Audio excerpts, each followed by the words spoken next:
العلم ما لم يأتك أباي هوي ودا أنت يالمتع أوقت أنه ودا أني متول لنيالك أملاكك الله له فاتبعني أهدك صراطا سويا أباي يعني أنت كتلين كتتني عن قراء أمرها زندارو يا أبتي يالو كما جمر عليه لا تعبد يا أبتي لما تعبد ما لا يسمع ولا يبصر ولا يغني عنك شيئا أباي هوي በራስህ እጅ ቀርጸሃቸውና ስለሃቸው ሊሰሙህ ሊያዩህ ሊጎዱህ ሊጠቅሙህ የማይችሉ ግዑዝ ነገራቶችን ለምን ታመልካለህ አለው።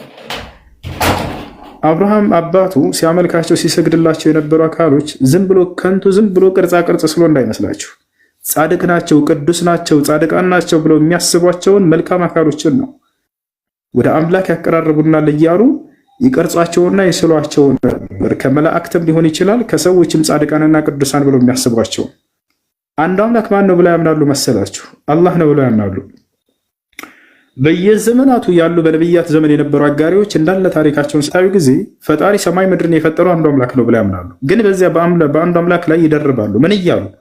እኛ ኃጢአተኞች ነን፣ አምላክ ጋር ለመቅረብ የግዴታ መካከለኛ አማላጆች ያስፈልጉናል። ስለዚህ ነብያትና ጻድቃን ቅዱስ ብለን የምናስባቸውን አካሎች በቅርጽ እንዲህ ስለንና ቀርጸናቸው ከተለያዩ ነገራቶች እነርሱን እንዲያማልዱን እንለምናቸዋለን ብለው ነው የሚያምኑት። ልክ ዛሬ የክርስትናው እምነት ያሉበት መንገድ ማለት ነው። ስለዚህ አብርሃም ወደ አባቱ መጣና ምን አለው? አባዬ ሆይ በራስህ እጅ ቀርጸህና ስለህ ሊጠቅሙህ ሊጎዱህ የማይችሉ ሊያዩህና ሊሰሙህ የማይችሉ ግዑዝ ነገራትን ለምን ትሰግድላቸዋለህ? ተው እንጂ አለው። ያ አበቲ ላ ተዕቡድ ሸይጣን አለው። አባዬ ሆይ ሰይጣንን አትገዛ አለው። ምን ማለት ነው? ለመሆኑ የአብርሃም አባት ሰይጣንን ቁጭ አድርጎ እየተገዛ መስሏችኋል? አይደለም። ከአላህ ውጭ ላሉ አካሎች የሚሰግድ ሁሉ ሰይጣንን እያመለከ ነው ብሎ ኢብራሂም እያስተማረው ነው። ሰይጣንን ነው እየተገዛ ያለው አባዬ። ማንኛውም ከአላህ ውጭ ያለን አካል እያመለከ ያለ ሰው ሁሉ ለፍጥረታት ቀርጾና ስሎ እየሰገደ ለመላእክም ይሁን ለጻድቃን ለቅዱሳን ወላሂ ለአዚም ሰይጣንን ነው እያመለከ እየሰገደለት ያለው። ለምን ከተባለ ከአንድ አምላክ ፈቀቅ አድርጎ ወደ እነዚያ ጣዖት አምልኮ ወስውሶ የወሰደው ያ ሰይጣን ነውና፣ ስለዚህ ሰይጣንን ነው እየተገዛ ያለው። አብርሃም ምን አለ? አባዬ ሰይጣንን አትገዛ ነው መልሰው።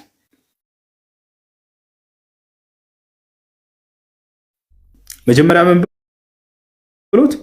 በራስህ እጅ ቀርጸህና ስለሃቸው አትስገድላቸው ካለ በኋላ ሰይጣንን ነው እየተገዛህ አባዬ አላወቅም እንጃ። ስለዚህ የሰረጋ ብላችሁ ቀስ ብላችሁ ወላጆቻችሁን ወደዚህ ወደ ቅኑ ወደ ኢስላም መንገድ እንዲመጡ ሰበብ ሁኑላቸው። እስከ መቼ ፈርታችኋቸው? ቢያውቁብን እንዲህ እንሆናለን ላ ይህን ቢላችሁ ሰይጣን ነው። ቀስ ብላችሁ ቀስ በቀስ እንዳም ወደ ኢስላም ጥሪ ማድረግ አለባቸው እንጂ ቤተሰቦቻችሁን እንዲህ እንትን አትበሏቸው። ይወታችኋል አይደለ? እንትን አትበሏቸው፣ አትደብቋቸው። እና ከሰለምሽ በኋላ የግዴታ ያን ነገር ትኩረት አድርገው መስቀል እሸት ነው ብለው የሚፈልጉ አይመስለኝም። እናንተ ያንን ሰውነታችሁን አንገታቸው ሊሸፍን የሚችል ልብስ ለብሳችሁ በፊታችሁ ማገልገል፣ እነርሱን ወላጆቻችሁን ክዷቸው ወይንም ደግሞ አስቀይሟቸው ምናምን ማለት አይደለም። ኢስላም አንድ ሰው በሰለመ ጊዜ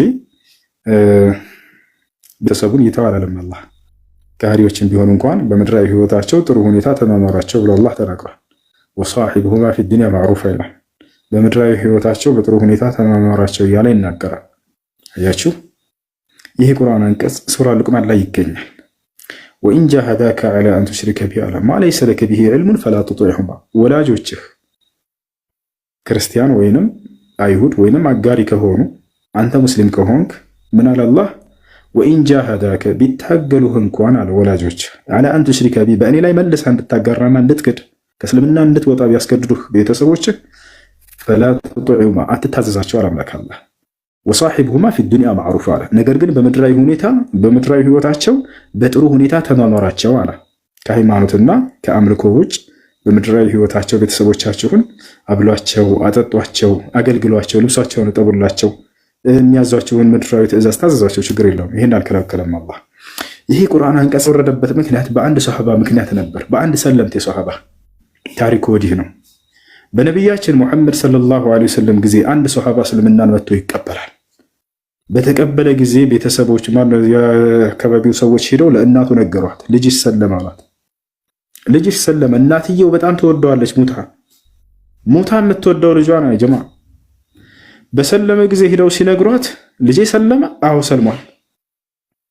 እንግዲያውንስ ልጄ ወደ እምነቱ ካልተመለሰ ከሙሐመድ እምነት ከእስልምና ካልተመለሰ በፍጹም እኔ ወደ ቤት ያልገባም ፀሐይ ላይ ተቃጥዬ ሞታለሁኝ ብላ ራሷን አሰጣች። ውጭ ላይ የአካባቢ ሰዎች ተሰብስበው ለመኗት። ኧረ ተይ ግቢ አሏት። አልገባም አለች። እስከ መቼ ድረስ? ልጄ ወደ እምነቱ ወደ ነበረበት ወደ እምነታችን እስካልተመለሰ ድረስ በፍጹም አልመለስም አለች። ገዛችኋል? እያያዘ ነው ልጆች። አንድ ኮፒ ሊንክ ታደርጋላችሁ። 1.3 ኮፒ ሊንክ ነው ያለው። ትንሽ ከፍ አድርጉት፣ 5 አድርሱት።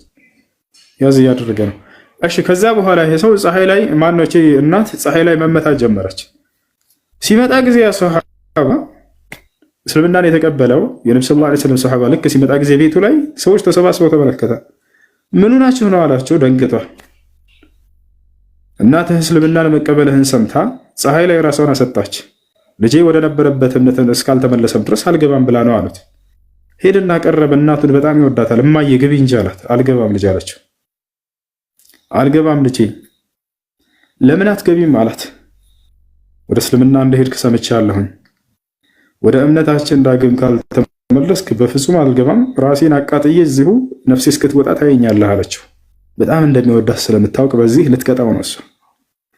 እማዬ አላት እወድሻለሁ፣ አከብርሻለሁ፣ ግቢ አላት። ነገር ግን ያቀረብሽልኝ ነገር ከእስልምና ካልተመለስክ ወደ ነበርንበት ባዕድ አምልኮ ካልተመለስክ ራሴን አቃጥዬ እገድላለሁ ላልሽው አይደለም አንዲቷ ነፍስሽ አላት 100 ነፍስ ተሰጥቶሽ እያንዳንዷ ነፍስሽ እየተቃጠልሽ እየሞትሽ 100 ነፍስሽ ስትወጣ ባይዚህ ዳግም ወደ ባዕድ አምልኮ ልመለስ አልችልም ማለት ያሰላም።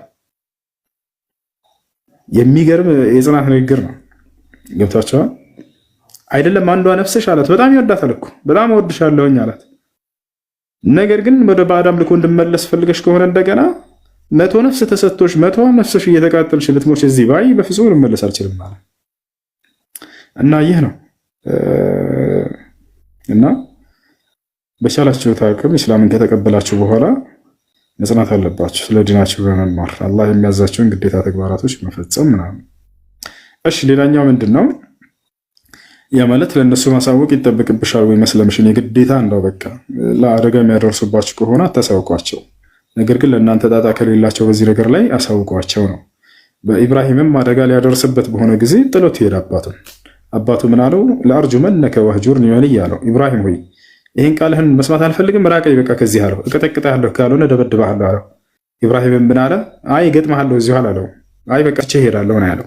ወአዕተዚሉኩም ወማ ተድዑነ ሚን ዱኒላህ እናንተንም ከአላህ ውጭ የምታመልኳቸውንም አማልክቶች ጥያችሁ ተለይቻችሁ እሄዳለሁ። በቃ ኢብራሂምም ሄደ። በቃ ያ ነው የሆነው ነገር። ስለዚህ አንቺም አደጋ የሚያደርሱብሽ ከሆነ እነዚህ ሰዎች እስልምናሽን ሰልሜያለሁ ብላችሁ መናገር አይጠበቅባችሁም። ገብታችኋል አይደለ? ነገር ግን ሰላማዊ ከሆኑ መስለማችሁን አምነው የሚቀበሉና የሚወዱ ከሆነ የዛኔ ብታስተምሯቸው ወደ ኢስላም ብትጠሯቸው መልካም ነው፣ የተሻለ ነው። ሌላ ምንድነው? መስቀል ማውለቅን የሚለውን በተመለከተ ይሄ ኖርማል እንደ ሀብል አድርጋችሁ ክር ምናምን ስለለበሳችሁ እርሱ መስቀል ነው ማለት አይደለም። ገብታችኋል አይደለ? ያንን በመልበሳቸው የማይቀየሙ ከሆነ ያመስሏቸው ዝም የሚሉ ከሆነ ችግር የለውም ያንን ማድረጋችሁ። ነገር ግን መስቀሉን ማድረጋችሁ ይሄ እንትኑ የመስቀል ምልክቱ እሱ አይቻልም፣ እርሱ አይቻልም። ምናልባት ያንን ዝም ብሎ ነጭ ክር ወይም ቢጫ ክር ሊሆን ይችላል ስላደረግሽ ያንን በዚያ ነገር እነሱ ሊያልፏችሁ ይችላሉ። ነገራቶች እስኪመቻችላቸው ድረስ ያንን ብታደርጉ ያንን መስቀል እስካልሆነ ድረስ ችግር አይኖረው። ያን ስለለበሳችሁ አላህ ሱብሓነሁ ወተዓላ መስቀል ለብሳችኋል ሊላችሁ አይችልም በፍጹም። ለብሳችኋል አይደለ? የመስቀል ምልክቱ አለ አይደል? ያን ስትለብሱ ጊዜ ነው መስቀል ለብሳችኋል ሊባል የሚችለው ከአላህ ሱብሓነሁ ወተዓላ ዘንድ። እርሱ አይቻልም። ሌላ ጥያቄ አለሽ? አዎ የመስቀል ምልክቱን ስትል ማለትም የእንጨቱን መስቀል ማለትህን ነው? አዎ ያንን እንዳትለብሱ አይሆንም። ከእንጨትም ሊሆን ይችላል፣ ከብረትም፣ ከማንኛውም ነገር ከወርቅም ሊሆን ይችላል። ነገር ግን እያልኩኝ ያለሁት የሚያልፏችሁ ከሆነ በዚህ ነገር ክር አለ አይደለ? ክብ ክር ብቻ ስለለበሽ ይሄን አንገትሽ ላይ ወይንም ልክ ሀብል እንደመልበስ ማለት ነው። ሀብል ይለብሳሉ አይደል ሴቶች እህቶች፣ ልክ እንደዛ ማለት ነው። ያንን ክብ ክር በመልበስሽ የሚያልፍሽ ከሆነ እሱ እንደ መስቀል ሊቆጠር አይችልም በፍጹም። እሺ እሺ እና የበዓል ዕለት የሚዘጋጁ ምግቦችንስ የበዓል ዕለት የሚዘጋጁ ምግቦችን ማዘጋጀት በተመለከተ እንደ አስሉ እንደ መሰረቱ አይቻልም። ልብ በሉ እዚህ ጋር እንደ አስሉ እንደ መሰረቱ፣ ምክንያቱም እነዚያ ክህደት ስለሆኑ ማለት ነው። ክርስቶስ አምላክ ሞቷል ተብሎ የሚታሰብበት አምላክ ከሙታን ተነሳ ትንሣኤ፣ ወይንም ደግሞ አምላክ ተወለደ ገና በዓላቶች ወይም ክርስማስ ብለው የሚጠሩት ወይም ዒድ አልሚላድ የውልደቱ በዓል ብለው የሚጠሩት እነዚህ ሁሉ እንዳለ ምንድናቸው? ክህደቶች ናቸው። ምክንያቱም አምላክ አይሞትም፣ አይገደልም፣ አይወለድም፣ አይሰቀልም። ይወታቸዋል። እነዚህ ሁሉ እንዳለ ስህተቶች ናቸው። እነዚህ በዓላቶች ሁሉ ክርስቶስም አላዘዘባቸውም። ስለዚህ እነዛን መስራት ክህደት ነው፣ አይቻልም። ነገር ግን አሁን በአንቺ ዙሪያ ስልመጣ ጊዜ አንዲት አያትሽ ወይንም እናትሽ ከሆነች ያለችው ማንም የሚያገለግላት ከቤቷ እምነት ማንም ሰው ከሌለ የዛን አንቺ ብቻ ከሆንሽ ያለሽው እቺ ሴት በማንኛውም ቀን ምግብ እንደምትሰሪላት ኖርማል ምግብ ብትሰሪላት ይሄ በዓልን አከበርሽ ሊባል አይችልም በፍጹም። በዚያ ቀን እቺ ሴት ተረባ መዋል የለባትም። የምትበላው የምትጠጣው ምግብ በየትኛውም ቀን እንደማንኛውም ቀን እንደምትሰሩ በዚያም ቀን ብትሰሪላት ይሄ በዓልን አከበርሽ ሊባል አይችልም። ኢንሻአላህ ሀይሽ አላህ Subhanahu Wa Ta'ala በበዓል ቀን አትስሩላቸው ሳይሆን በዓሉን አስመልክቶ የሚሰሩ የተለያዩ ምግቦችን አትስሩ እንጂ ኖርማል ምግብ ለምሳሌ እስከዛሬ ሲበሉት እንደነበረው ማንኛውንም ቁርስ መሳራት እንደሚሰራው ሴት ልጅ ለክርስቲያን ቤተሰቦች ሌላ ማንም ቢካድማቸው ከሌለ እነዚህ አሮጊቶች ወይንም ሽማግሌዎች ሊሆኑ ይችላሉ። የዛኔ ቢሰሩ እንደ ማንኛውም ኖርማል ምግብ እንደተለመደ የበዓል ምግብ ሰርተዋል ሊባል አይችልም ይሄ ማለት ነው። አላህ እሺ ስራ መስራት ብቻ ሳይሆን ማዕድንስ አብሮ መብላት ማለትም ያ ማለት ከአላህ ስም ውጭ የታረደ እርድ ነውና ማዕድንስ አብሮ መብላት እንደማይቻል አውቃለሁ። ግን እንዴት ማድረግ እችላለሁ? እሺ አብሮ መብላት ከክርስቲያኖች ጋር ችግር የለውም። ነገር ግን ስጋ ከሆነ በሚለው ነው እና የበዓል ቀንና ለአምልኮ ተብሎ የተሰራ ከሆነ አይቻልም። የጌታ ስጋና ደም ተብሎ የሚሰራ ሊሆን ይችላል ምግብ አይታችሁ ከሆነ። ልክ እንዲሁ ደግሞ ለገብርኤል ለሚካኤል ተብለው ለማርያም ተብለው በዓላቶች ተከፋፍለው ተሰጥተዋል። እነዚህን ነገራቶች ሁሉ መብላት አይቻልም በእነዚህ ምክንያት የተሰሩ። ልክ እንዲሁ ለበዓል ቀን ተብለው የሚሰሩ መብላት አይቻልም። ይህ ነው። ከዚያ ውጭ ቁርስ፣ ምሳ፣ ራት ኖርማል ምግብ ማንኛችንም እንደምንበላው በተለምዶ ያንን አብራችሁ ብትበሉ ችግር የለውም። ለምሳሌ አንድ ጎረቤት ክርስቲያን ሊሆን ይችላል፣ ወይንም ቤተሰብ ውስጥ ያላቸው እናንተ ሙስሊም ናችሁ፣ እናት አባቶቻቸው ክርስቲያን ሆነው እነሱ ቁርስ ሰሩ፣ ለምሳሌ ፉል ሰርተው ኑ ብሎ ቢጠይቋቸው ችግር የለውም መብላት ትችላላችሁ። ምሳ ላይ ሽሮ ሰሩና ጋበዙን እንበላለን፣ ችግር የለውም። ፓስታ ሰራና አንድ ክርስቲያን ጎረቤት ጠራኝ በበላ ሂጄ ችግር የለውም። አላህ በቁርአን ላይ ወጠዓሙ ለዚነ ኡቱል ኪታብ ሒሉን ለኩም ብሏል። የእነዚያ የአይሁድና የክርስቲያኖች ምግብ ለእናንተ ተፈቅዷል ብሎ ተናግሯል። ይህ ነው። ሌላው ነገር ስጋን በሚመለከት ነው። ስጋን በሚመለከት አይሁድና ክርስቲያኖች በአላህ ስም ወይንም ብስሚላህ ብለው ቢያርዱ ኑሮ ይበላል። አላህ በቁርአን ላይ የእነርሱ ምግብ ለእናንተ ተፈቀደ ሲል ጊዜ መስፈርትን አስቀምጦ ነው። መስፈርቱ ሱረቱል አንዓም ላይ ቀጣዩ ሱራ ላይ ይገኛል። ምን ይላል? ፈኩሉ ሚማ ዚክረ ስሙላሂ ዐለይሂ ይላል። በእርሱ ላይ የአላህ ስም የተወሳበት ከሆነ ብሉ ብሏል። ወላ ተእኩሉ ሚማ ለም ዩዝከር ስሙላሂ ዐለይሂ አለ። በእርሱ ላይ የአላህ ስም ያልተወሳበት ከሆነ ግን እንዳትበሉ አለ። እያችሁ አይደል? ይህን አስመልክቶ አብደላህ ብን ዑመር ታላቁ ሰሓባ፣ ልክ እንዲሁ ዓሊ ብን አቢ ጣሊብ፣ ልክ እንዲሁ እናታችን አይሻ፣ እነዚህ ታላላቅ ሰሓቦችና ነቢ ሰለላሁ ዐለይሂ ወሰለም ሚስቶች አይሁዲዎችና ክርስቲያኖች በአላህ ስም ብለው ካረዱ ይበላል፣ ከአላህ ስም ውጭ ከሆነ ግን አይበላም ብለው ቃል በቃል እነርሱ ተርጉመውታል። ከሰለፎች ደግሞ ማነው ከታቢዒዎች ደግሞ ሚን ኪባር ታቢዒን ሐሰን አልበስሪ፣ ጣውስ እና ሌሎችም ይህንን አቋም ይዘዋል ማለት ነው። ስለዚህ አይሁዲዎችና ክርስቲያኖች ቢስሚላህ ወይም በአላህ ስም ብለው ቢያርዱ እንበላለን። ታዲያ ሀገራችን ላይ መቼ ይላሉ ልትሉ ትችላላችሁ። ሀገራችን ላይ እግዚአብሔር የሚለን ስም ነው የሚጠቀሙት፣ አላህ የሚለውን ስም ክደዋል። በዓለም ላይ የሚገኙ አረበኛ ቋንቋ ተናጋሪ ክርስቲያኖች ግን አምላክን እግዚአብሔር ምናምን ሳይሆን የሚሉት አላህ ነው የሚሉት። ስለዚህ እነዚህ ሰዎች ቢስሚላህ ብለው ቢያርዱ ይበላል፣ ችግር የለም።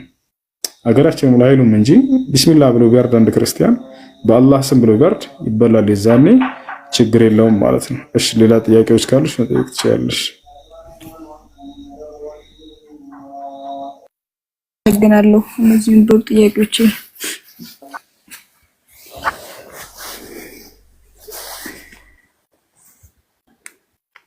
እሺ እስልምናን መቀበል ትፈልጋለሽ ወይስ ትቆያለሽ? አንቺ ምርጫ ነው። እሺ እቆያለሁ። ዛሬ አይደለም የምቀበለው። አይ በቃ እንደተመቸሽ ደስ ባለሽ ጊዜ። እሺ ጥያቄ ያለው ማን ነበር?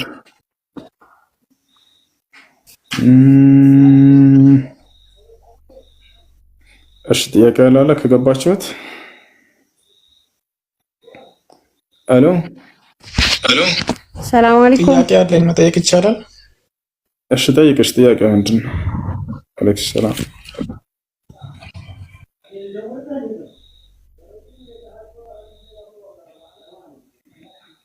እሺ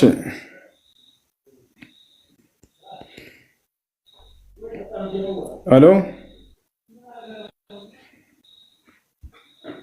ጥያቄ ያላችሁ ሰዎች تسمعون كلامي ولا؟ السلام عليكم حسين. وعليكم السلام ورحمة الله وبركاته. እሺ ልጄ ቁርአን ሊቀራልህ ነው። مرحبا مرحبا። ግን በነገራችን ላይ አላህ ይጠብቅህ። አይስ እንትኑን አልፈለኩትም ለዛ ነው። አላህ ይጨምርልህ። እኔ ከሰለምኩኝ አንድ 20 ዓመት ይሆነኛል እና ግን ተማርኩ እንደ አዲስ ማለት ነው። እንደ አዲስ እስልምናን በቃ እንደወደው አደረከኝ። በረካሁን አላህ ያስተካክልልህ ዱንያ ከራህን ብቻ። በአጠቃላይ እኔም ልጆቼም እንወድሃለን። ልጄ ደግሞ አፊዝ መሆን ይፈልጋል። ስለዚህ ልቅራልህ ብሎህ ነው። ማሻአላህ። እሺ ይቅራልህ። ደስ ይላል። السلام عليكم موسى. وعليكم السلام ورحمة الله وبركاته. محمد عبيت بلا عبيت. እሺ محمد ما شاء الله ስንት ዓመት ነው محمد? 7 ዓመት ነው። 7 ዓመት ما شاء الله። ቅራልን እስኪ ቁርአን። بسم الله الرحمن الرحيم. ياسين والقرآن الحكيم إنك لمن المرسلين على صراط المستقيم تنزيل العزيز الرحيم لتنذر قوما ما أنذر آباؤهم فهم غافلون لقد حق القول على أكثرهم فهم لا يؤمنون إنا جعلنا في أعناقهم أغلالا فهي إلى الأذقان فهم مقمحون وجعلنا من بين أيديهم سدا ومن خلفهم سدا فأغشيناهم فهم لا يبصرون وسواء عليهم أأنذرتهم أم لم تنذرهم لا يؤمنون إنما تنذر من اتبع الذكر وخشي الرحمن بالغيب فبشرهم بمغفرة وأجر كريم إنا نحن نحيي الموتى ونكتب ما قدموا وآثارهم وكل شيء أحصيناه في إمام مبين. ما شاء الله ما شاء الله ما شاء الله. واضرب لهم مثلا أصحاب القرية إذ جاءها المرسلون إذ أرسلنا إليهم 2 فكذبوهما فعززنا بثالث فقالوا إنا إليكم مرسلون قالوا ما أنتم إلا بشر مثلنا وما أنزل الرحمن من شيء إن أنتم إلا تكذبون قالوا ربنا يعلم إنا إليكم لمرسلون وما علينا إلا البلاغ المبين قالوا إنا تطيرنا بكم لئن لم تنتهوا لنرجمنكم وليمسنكم منا عذاب أليم قالوا طائركم معكم وإن ذكرتم بل أنتم قوم مسرفون وجاء من أقصى المدينة رجل يسعى قال يا قوم اتبعوا المرسلين اتبعوا من لا يسألكم أجرا وهم مهتدون وما لي لا أعبد الذي فطرني وإليه ترجعون أأتخذ من دونه آلهة إن يردني الرحمن بضر لا تغني عني شفاعتهم شيئا ولا ينقذون إني إذا لفي ضلال مبين إني آمنت بربكم فاسمعون قيل ادخل الجنة قال يا ليت قومي يعلمون قال يا ليت قومي يعلمون بما غفر لي ربي وجعلني من المكرمين. ما شاء الله ما شاء الله ما شاء الله. በጣም ጎበዝ ልጅ ሙሐመድ። አቤት በጣም ጎበዝ ማሻአላህ። ማን ደርሰሃል? ምን ላይ ደረስኩ? ሁለት ጁዝ ላይ ማሻአላህ ሁለት ጁዝ ደርሷል። ግን አሁን ይቀራልን 8ኛው ጁዝ ላይ የሚገኘውን ሱራ ያሲንን ነው። በጣም ጎበዝ፣ በርታ፣ ጠንክር። እናትህንም አላህ ጀዛዋን ይክፈላት። እናትህ በጣም ጎበዝ ነች። እናትህ የምትልህን ታዘዝ። እሺ እሺ። ጎበዝ ሁን። አላህ ይጨምርልህ። እንዳንተ መሆን ነው የምፈልገው። ኧረ እኔ ምንም ማለት አይደለም። ከኔ በላይ ትሆናለህ። እሺ እሺ። ጎበዝ። እኔ በአንተ እድሜ እየቀራህ ፊልም ቤት ነበርኩኝ። ትንሽ ምንም ስለ ቁርአን የማውቀው ነገር የለም ነበር። አንተ ግን አሁን እኔ በእኔ እድሜ ምንም ሳላደርግ የነበረውን አንተ ከፍ ብለህ አሁን እኔ ያልደረስኩበትን ሁሉ ደርሰሃል። ያ ማለት ኢንሻአላህ ከዚህ በኋላ ደግሞ እየጨመርክ እኔ አሁን ካለሁበት ደረጃ ከፍ ማለት ትችላለህ። እኔ ማለት ምንም ማለት አይደለም። አንተ ጎበዝ። አላህ ኢንሻአላህ ጎበዝ ያድርግህ። አላህ ይጨምርልህ። እናመሰግናለን። እሱ አላህ ይጨምርልህ፣ አላህ ይጠብቅህ። አሚን አመሰግናለሁ። ሰላም አለይኩም። መርሐባ ወአለይኩም ሰላም ወራህመቱላሂ ወበረካቱ። እስኪ አሁን ልጁ ስለቀራልን ቁርአን የተወሰነ ትርጉሙንና በውስጡ ስላለው በጣም አስደናቂ ነብዩ ሰለላሁ ዐለይሂ ወሰለም ተአምር ልንገራችሁ። ነብዩ መሐመድ ሰለላሁ ዐለይሂ ወሰለም ነብይነታቸው ዝም ብሎ እንዲሁ በከንቱ አልነበረም። ተአምራትን ያደርጉ ነበር። ከ1000 በላይ ተአምራትን አድርገዋል። ከዛ መካከል ተአምራት ካደረጉት መካከል ምንድነው? አንደኛው በጠላት ፊት አይናቸውን አውረው ሰንጥቀው መሄድ ይችሉ ነበር። ይህን ተአምር ክርስቲያኖች ካላችሁ ኢየሱስ ክርስቶስ መጽሐፍ ቅዱስ ላይ ያደርግ ነበር። አይታችኋል። መጽሐፍ ቅዱስ ላይ ኢየሱስ ክርስቶስ አይሁዲዎችም ድንጋይን አንስተው ሊወግሩት ባሉ ጊዜ በፊታቸው ሰንጥቋቸው ሄደ ይላል። አይናቸውን አወራቸውና ሄደ። ተወዛግበው ከዛ ይቀራሉ፣ ምንም ሳይነኩት ጫፉን ማለት ነው። ነብዩ ሰለላሁ ዐለይሂ ወሰለም ይሄን ተአምር እንዳደረጉ እዚህ ቁርአን አንቀጽ ላይ ተገልጿል። እሱም ምንድነው? ጠላት አይኑን ይታወራል፣ በፊታቸውም ሰንጥቀው ያልፉ ነበር ነብዩ ሰለላሁ ዐለይሂ ወሰለም። ይሄን ሊገልጽ ሲፈልግ አላህ ሱብሓነሁ ወተዓላ መጀመሪያ ምን ብሎ ጀመረ? ያሲን አለ። ወልቁርአኒል ሐኪም፣ አልቁርአን ስለ ቁርአን ነው የሚናገረው። አልሐኪም ማለት ጥበበኛ የሆነ እንደማለት ነው። ይህ ቁርአን በጥበብ የተሞላ የሆነ የአምላክ አላህ ሱብሓነሁ ወተዓላ ቃል ነው። ኢነከ ለሚነል ሙርሰሊን አላቸው። አንተ ሙሐመድ ሆይ ከመላእክተኞቹ መካከል ነህ አንተም አላቸው። አላህ መልእክተኛ ነብይ መሆናቸውን አረጋገጠላቸው። ተመልከት የቁርአን አካሄድ። መልእክተኛነታቸውን ከገለጸ በኋላ አላህ ሱብሓነሁ ወተዓላ ምን አደረገ? የተሰጣቸውን ድንቅ ተአምር ገለጸ። መጀመሪያ የቁርአንን ማንነት ገለጸው። የጥበብ ባለቤት ነው ቁርአን ብሎ ከገለጸ በኋላ አንተ ደግሞ ከመልእክተኞቹ መካከል ነህ አላቸው። አላ ሲራጥ ሙስተቂም አላቸው። ቀጥሎ በቀጥተኛው መንገድ ላይ ነህ አላቸው። በቀጥተኛው መንገድም ላይ ነህ ሙሐመድ አላቸው። ተንዚል አልዐዚዝ አልረሒም አለ። ይህ ቁርአን ደግሞ የተወረደው ከማን እንደሆነ ሊገልጽልን ነው። ጠይቁ። ቀጥሎ ተንዚለ የተወረደ ሲሆን አልዐዚዝ አሸናፊና አልረሒም አዛኝ ከሆነው አምላካችሁ ከእኔ ከአላህ ዘንድ የተወረደ ነው አለ። ሊቱንዚረ ልታስጠነቅቅ ዘንድ ከባዕድ አምልኮ ነው የሚያስጠነቅቁት። እንዲሁም ደግሞ ከገሃነም ያስጠነቅቃሉ። በቅኑ መንገድና በገነትም ያበስራሉ። ነቢያቶች አብሳሪና አስጠንቃቂ ናቸው። ከምንድን ነው የሚያስጠነቅቁት? ከባዕድ አምልኮ እና ከኃጢአት። በምንድን ነው የሚያዙት? በጽድቅና በተውሂድ ያዛሉ። አንዱን አምላክ በብቸኝነት ተገዙ እያለ ያዛሉ። ገብታችኋል? ከገሃነም ያስጠነቅቃሉ። ልክ እንዲሁ ኃጢአትን ያደረገ ወደዛ ትገባለህ እያለ ያስጠነቅቀዋል። አብሳሪዎችም ናቸው። በገነት ያበስረዋል ደግሞ የአምላክን ትእዛዝ ከጠበቅ። ሊቱንዚረ ቀውመን ማ ኡንዚረ አባኡሁም ፈሁም ጋፊሉን። ቀደምት አባቶቻቸው ያልተስጠነቀቁ የሆኑ ህዝቦችን ልታስጠነቅቅ ዘንድ ብሎ ተናገረ። ግና ሲነሱ ነቢ ሰለላሁ ዐለይሂ ወሰለም የነቢያት ዘመን በጣም የቆየበት ቦታ ላይ ነበር የተነሱት። ከእርሳቸው በፊት በመካ ምድር ላይ የተላኩት ኢስማኤል ዐለይሂ ሰላም ነበሩ።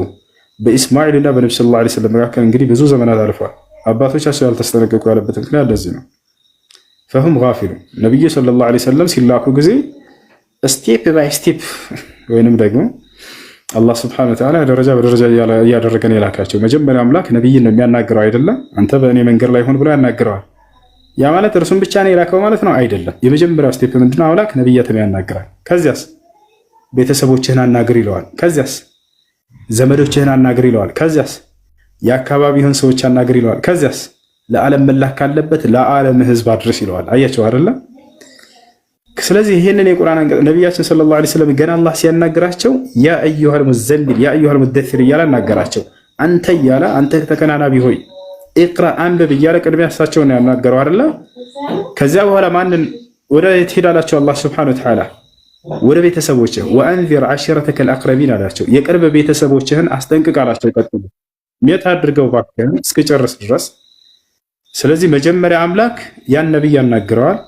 ከዚያስ ወደ ቤተሰቦችህ ሂድና አስጠንቅቅ ይለዋል። አስተያያችሁት አይደል? አላህ የዳዕዋ አካሄድን ያስተምራቸዋል ለነቢያቶች።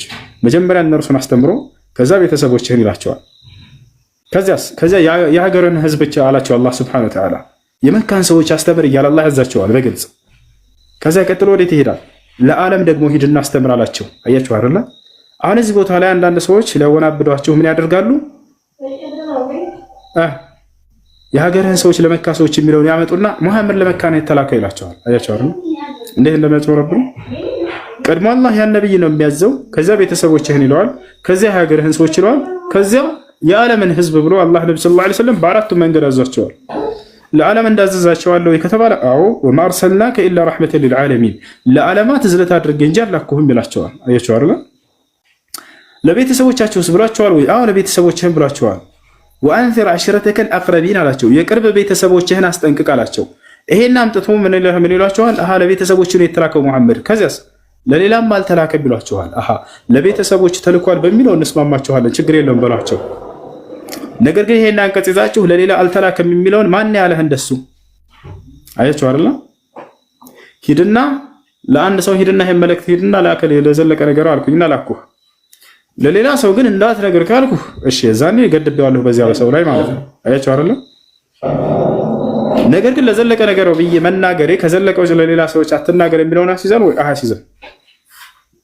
ይሄን ማን ላይ ነው የምናገኘው ከተባለ የቀደሙት ነብያቶች ላይ። ለምሳሌ ኢየሱስ ክርስቶስ ምን አለው? አላህ ሱብሓነሁ ወተዓላ ለእስራኤል ሰዎች ብቻ ልካለሁ ብሎ ተናገረው። ኢየሱስ ክርስቶስ መጽሐፍ ቅዱስ ላይ ምን አለ? ሉቃስ ወንጌል ምዕራፍ 15 ቁጥር 24 አካባቢ ላይ ከእስራኤል ቤት ሆነው ለጠፉት በጎች በቀር አልተላኩም ይላል። በሌላ ትርጉሞች ላይ ብቻ እያለ ይናገራል። ለእስራኤል ብቻ እንደተላከ ይናገራል። ነቢዩ ሙሐመድ ሰለላሁ ዐለይሂ ወሰለም ለቤተሰቦችህ ብቻ ልኬሃለሁ ብሏቸዋል? ላ ነቢዩ ሙሐመድ ሰለላሁ ዐለይሂ ወሰለም ለመካ ሰዎች ብቻ ልኬሃለሁ ለሌላ አላክሁም ብሏቸዋል? ላ ነገር ግን ይላቸዋል ለቤተሰቦችህን አስተምር ይላቸዋል። የመካ ሰዎችንም አስተምር ይላቸዋል። የዓለም ሰዎችንም አስተምር ይላቸዋል። ይህንን በደረጃ ነው ያዘዛቸው አላህ ሱብሓነሁ ወተዓላ። እዚህ ቦታ ላይ ምን አለ አላህ? እንቀጥል ተፍሲሩን። ኢነከ ለሚነል ሙርሰሊን አንተ በቀጥተኛው መንገድ ላይ ነህ አላቸው። ዐላ ሲራጥ ሙስተቂም አንተ ከመልእክተኞች ነህ ካላቸው በኋላ በቀጥተኛው መንገድ ላይ ነህ አላቸው። ሊቱንዚረ ቀውመን ማ ኡንዚረ አባሁም ፈሁም ጋፊሉን ለቀድ ሐቀል ቀውሉ ዐላ አክሰሪሂም ፈሁም ላ ዩእሚኑን። እዚያ ላይ ልነግራቸው የፈለኩት አንቀጽ ምን ይላል? ወጀዐልና ሚን በይኒ አይዲሂም ሰደን ወሚን ኸልፊሂም ሰዳ ፈአግሸይናሁም ፈሁም ላ ዩብሲሩን አለ። እንግዲህ ነቢ ሰለላሁ ዐለይሂ ወሰለም እነዚህ ሰዎች እንድታስጠነቅቅ ላኩህ ካላቸው በኋላ ማስተማር ጀመሩ። ከዚያ በኋላ እነዚህ ሰዎች ግን እርሳቸውን ለመግደል አሴሩ። ለመግደል ባሴሩ ጊዜ ለእርሳቸው ያደረገውን ጥበቃ ቀጥሎ ገለጸ። ወጀዐልና ሚን በይኒ አይዲሂም ሰደን ወሚን ኸልፊሂም ሰዳ ለቀጥሎ ከፊት ለፊታቸውን ከኋላቸውን ግርዶሽን አደረግኩኝ አላምላክ አላህ። ፈአግሸይናሁም ሸፈንኳቸውም አይናቸውን ፈሁም ላ ዩብሲሩን እነርሱም ያዩ ሆነው እንዳያዩ አደረግኳቸው አለ። ፈሁም ላይ ዩብሲሩን ማለት አያዩም እነርሱ ማለት ነው። አይናቸው አለ እኮ የጀማዓ ተገልጧል። ግን እርሳቸውን ነቢ ሰለላሁ ዐለይሂ ወሰለም እንዳያዩ አደረገ። ምንድን ነው ታሪኩ? ምን ለማለት ነው? ምን የተከሰተ ነገር አለ ከተባለ ታሪኩ ወዲህ ነው። የመካ ሰዎች ነቢያችን ሰለላሁ ዐለይሂ ወሰለም እያስተማሯቸው ባለ ጊዜ አንቀበልም አሉ። አማኞችን መግደል ማሰቃየት ጀመሩ። አላህ ሱብሓነሁ ወተዓላም ወደ መዲና ስደት አድርጉ ብሎ አዘዛቸው። ነቢ ሰለላሁ ዐለይሂ ወሰለምንም አማኞችንም ነቢያችን ሰለላሁ ዐለይሂ ወሰለም አማኞችን እንዳለ ላኩ፣ ሂዱ ብለው ላኳቸው። ከዛ በኋላ ነቢ ሰለላሁ ዐለይሂ ወሰለም አቡበክር ሲዲቅ ምን አሉት? እኔ እናንተ ደግሞ አማኞችን ከላክን በኋላ መጨረሻ ላይ እንወጣለን አሉት። ከዛ በኋላ ልክ በጠዋት ላይ እንወጣለን ብለው ነቢያችን ሰለላሁ ዐለይሂ ወሰለም አሰናዱ። አማኞችን ጨረሱ ልከው። ልብ በሉ ከላኩና ከጨረሱ በኋላ ነቢያችን ሰለላሁ የሚገርማቸው የዛኔ በሌሊት ተደብቃችሁ ሂዱ አሏቸው ሰሃቦቻቸው። ለምን ከተባለ ማንም ሰው ከዚች ንቅንቅ ላለሁኝ ካለ አንለቀውም አሉ የመካ ሹማምንቶችና ንጉሶች። ስደት እንደሚያደርጉ በሰሙ ጊዜ ከሃዲያኑ የመካ ሹማምንቶች ማለት ነው። ስለዚህ ነቢ ሰለላሁ ዐለይሂ ወሰለም ሰሃቦቻቸው አማኞች ላይ ጥቃት እንዳይደርስ በሌሊት ተደብቃችሁ ሂዱ አሏቸው። በሌሊት እየተሰባሰቡ ጀማዓ እየሆኑ ሄዱ። ዑመር ብን አልኸጣብ ዝቀር ነው። አዎ በአይን እማኝ ያዩት ናቸው የጻፉት ስትል ነበር አይደለም? የመረጣቸው እያልክን ነበር። ኢየሱስ ክርስቶስ የመረጣቸው 12ቱ ደቀ መዝሙሮች ናቸው ወንጌልን የጻፉት። ወላሂ ያላልኩትን ነው አሁን ያልከው። እየተጠየቅክ ነው። ቅድም ብለሃል። ቆይ የአይን ምስክሮች ያዩትን የመሰከሩትን የጻፉት ብለሃል። የጻፉት አንተ ደግሞ ምን አልክ? ይኸውልህ አስፋፋኸው። ናይቲ ስትሮማን የጻፉት እነዚያ የክርስቶስ ደቀ መዝሙሮች ናቸው የጻፉት ወይንስ? አዳምጥ እንጂ ተረጋጋ፣ ቀስ በል። ኢየሱስ ክርስቶስ የመረጣቸው 12ቱ ደቀ መዝሙሮች እነዚያ ናቸው ወንጌልን የጻፉት ወይንስ አይደሉም? ከነሱ መካከል የጻፉ አሉ። አይዋ እነሱ መካከል አያችሁ አይደለ? አሁን እያንዳንዱን እንጥላቸው። ኢየሱስ ክርስቶስ በጣም ጥርቆይ ኢየሱስ ክርስቶስ ከመረጣቸው ደቀ መዝሙሮች ያልሆኑ የጻፉ አካሎች አሉ ማለት ነው ወንጌልን አይደለ? አሁን እጅህ ላይ ባለው ወንጌል አልኩም። ይሄንን ደግሞ ለምሳሌ አላልኩም። ይኸውልህ ከመረጣቸው መካከል በጊዜው ያዩትን የሰሙትን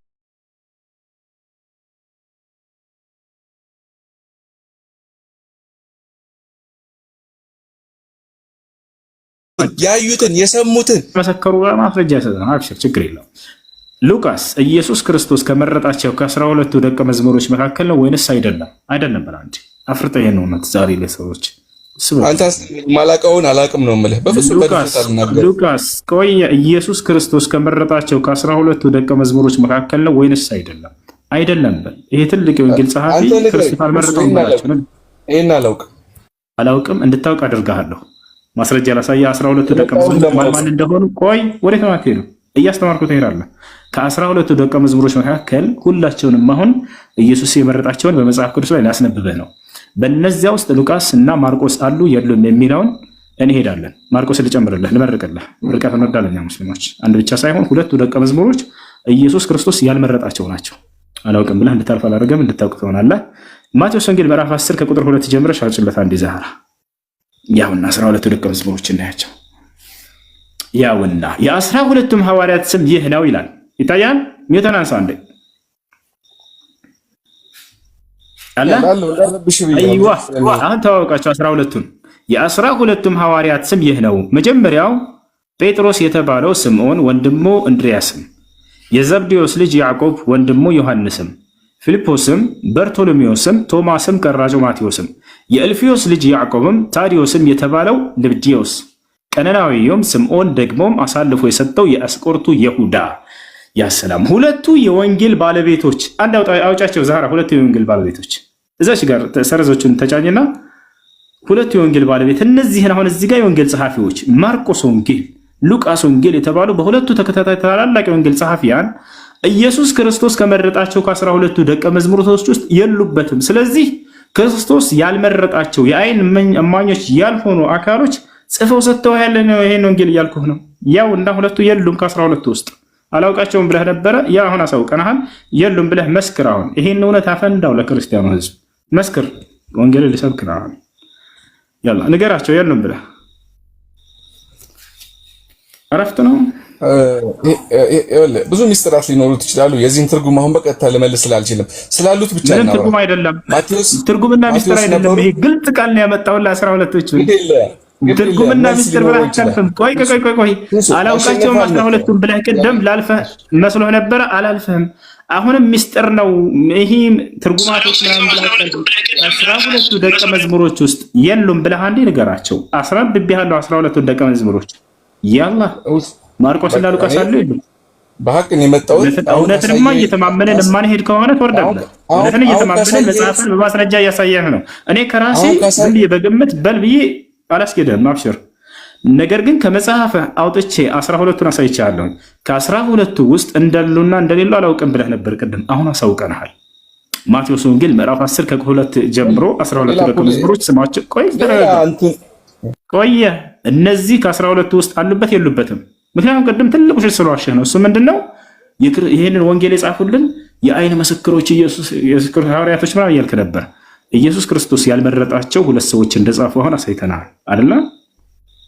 መስክረኝ እውነት ያላ እውቀት ይፈልጋል። ይህን ለመመለስ ማቴዎስ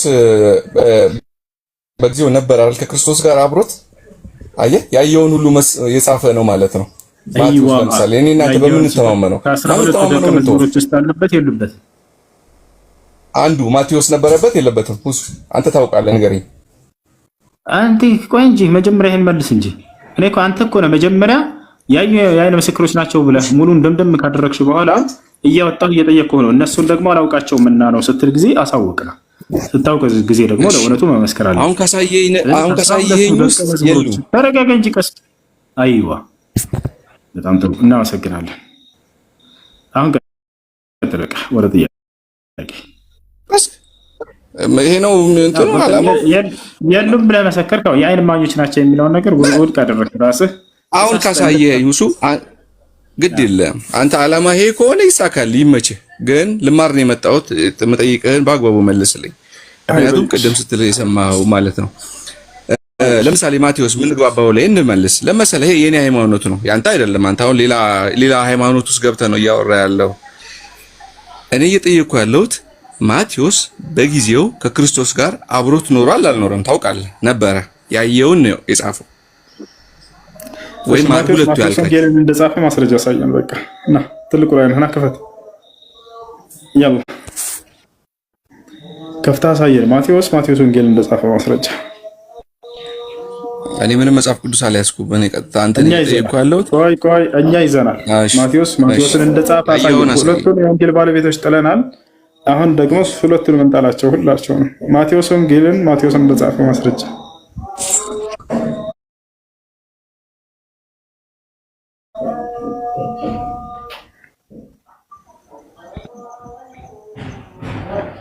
ቶሎ አዛኛ ነው ፍታ ማኔ ነው።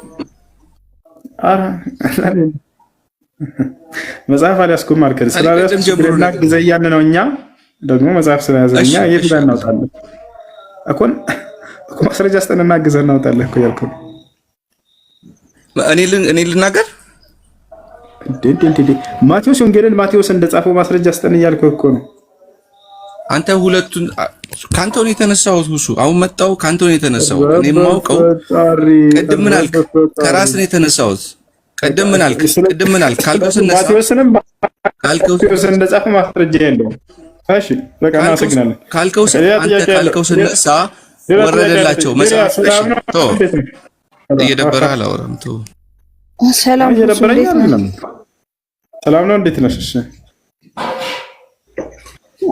አለን። አንድ ጥያቄ ልጠይቅህ ነበር እኔ። እሺ ጥያቄሽ ምንድን ነው?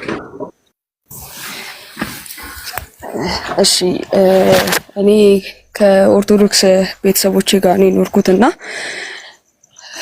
ከዚህ በፊት በሌላ አካውንት አናግሬህ ነበር አንተንም ብዙ ነገሮችን የማይቻቸው ደግሞ እስልምና ልቀበል ራሴን አምኜ ወስኛለሁና እና ከኦርቶዶክስ ቤተሰቦች ጋር ስኖር እናቴ ግዴታ መስቀሉን በወጣሽ በገባሽ ቁጥር ታያለች አንገቴንና ግዴታ መስቀል ማድረግ አለብኝ ከሷ ለመሸሸግ አንደኛ ታማሚ ነች፣ ነገር ብታውቅ የሆነ ነገር ትሆንብኛለች ብዬ አስባለሁና ሶላትን በእርግጥ ተደብቄ ልሰግድ ከሷ ሸሽጌ ልሰግድ እችላለሁ። ነገር ግን መስቀሉን እንዴት ማድረግ እችላለሁ? ሲቀጥል ደግሞ በዓሎች አሉ ኦርቶዶክስ ውስጥ ከነሱ ጋር መብላት መጠጣት ግዴታዬ ነው። እስኪ ነገሮችን እንዴት ማድረግ እንደምችል ብትነግረኝ። እሺ